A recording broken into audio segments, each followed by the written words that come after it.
Hello po, Sir BT at Ma'am Wendy.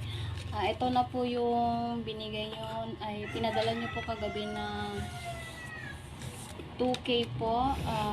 Ibibili ko po to ng gatas ni Ading, tsaka yung bibili po ako ng Santon Plus Gold.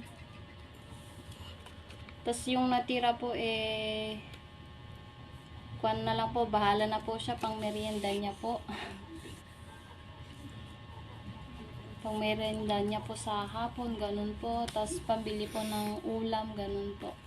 Salamat po, sir and ma'am. Malaking tulong na to, ay malaking tulong to para sa kapatid ko, sa amin din.